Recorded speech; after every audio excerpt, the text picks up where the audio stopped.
walking you through the 5 most common methods of manual restraints you can use with your horse. You only want to use these in an emergency or when you have no other method of restraining your horse, and you don't want to use it as just a common thing. You want to use better training and have your horse safer to handle just in general, but these will do in an emergency if you need to use them. For safety measures, I want my handler to remain on the same side of the horse as me at all times. In case the horse decides to move, then we'll still be on the same side and it's more safe that way. The first restraint I'm going to utilize is called the shoulder roll. In order to do the shoulder roll, you only need your hand and your horse. So it's easy to use in emergency situations or when you just need a quick distraction for your horse. However, it is very difficult to hold this for very long because your hand will start to cramp up. So to do the shoulder roll, all you're going to do is come up, touch him on the shoulder, let him know you're there, and then you're just going to take a fold of his skin and then just roll it in.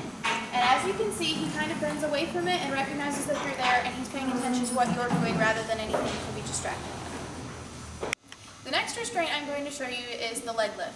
The leg lift can be used if you're clipping a horse's leg or if you're cleaning a wound on the leg and you just need that leg to remain on the ground. What you're going to do is you're going to always pick up a front foot. Back feet are dangerous to pick up because if the horse kicks out with that leg that you're holding, you can be thrown against the wall, or the other leg can then be picked up because he'll be able to get his hind leg away from you, and then that creates a dangerous situation. So to pick up a horse's leg, you're just going to pick it up just like you would if you were picking out the foot, and you want to make sure you have a secure hold of the leg because whoever else is helping you or cleaning the wound or whatever's going on, that you need to be holding that leg and keeping the other one down. You want to make sure that they can trust you to keep the horse's leg up so that they don't have to be watching the horse to make sure he's picking up the leg they're working on. So what you're going to do is you're just going to come and touch his shoulder, let him know you're there, and then you're just going to bend down and pick up his leg, just like you would to pick out a foot. When you're picking up a leg, if you want his right front to stay down, you're going to pick up the left front leg because you want that leg to stay on the ground, and if you pick up his one front leg, you can't pick up the other one. If you're picking up a hind leg, you want to pick up the front leg on the same side as that hind leg is. You don't want to pick up the left front to keep down the right hind. You want to pick up the left front to keep down the left hind. That eliminates the diagonal pairs he can stand on and guarantees he'll be able to keep that foot down to maintain his balance. The next restraint I'm going to be showing you is the chain shank. In order to do this, you're going to need a lead rope with a chain on it. And what you're going to do is you're just going to take the clip and loop it through this first piece of metal on the halter. You're going to take the chain and wrap it around the noseband one time. And then you're going to take it up again through the same loop on the other side of the halter. And you're going to fasten it with the clip facing outward so that you can't scratch his face. And then you're just going to tighten it and pull the chain down so it's snug on the horse's nose. You're going to use this to lead the horse around and keep more attention on you and make him focus more. You want to wrap it around the noseband to prevent the chain from falling down onto the nose because there is a bone right here, and if it falls down too low and the horse jerks back, you can risk breaking that bone. Next, I'm going to be doing a lip chain. A lip chain can also be a lip twine. You can use baling twine. The difference between chain and twine, for twine you're just going to attach it originally to this loop on the halter and then loop it down through here, rather than how you work. I'm going to show you with the chain.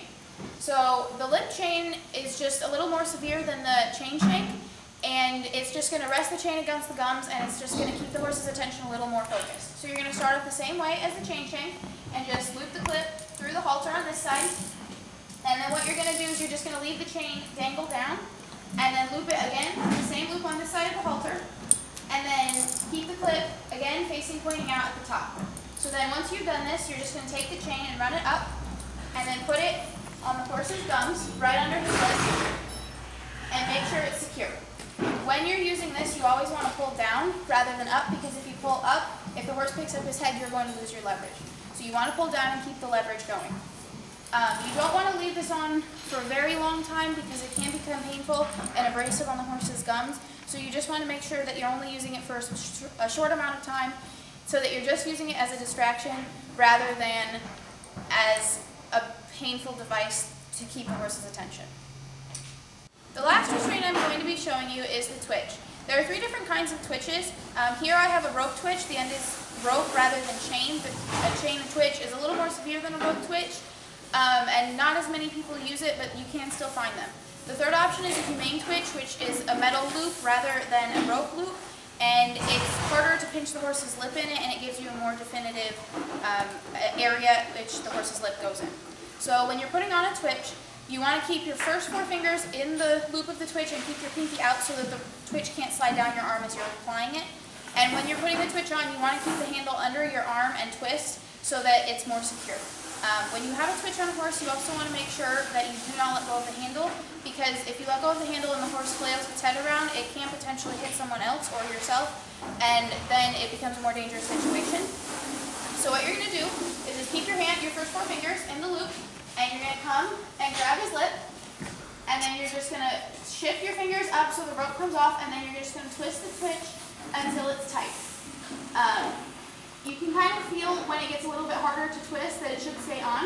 So then you're just going to let the horse deal with the twitch, and then to take it off, you're just going to loosen your hand and let it unroll, and the horse will generally move its mouth so that the twitch falls off.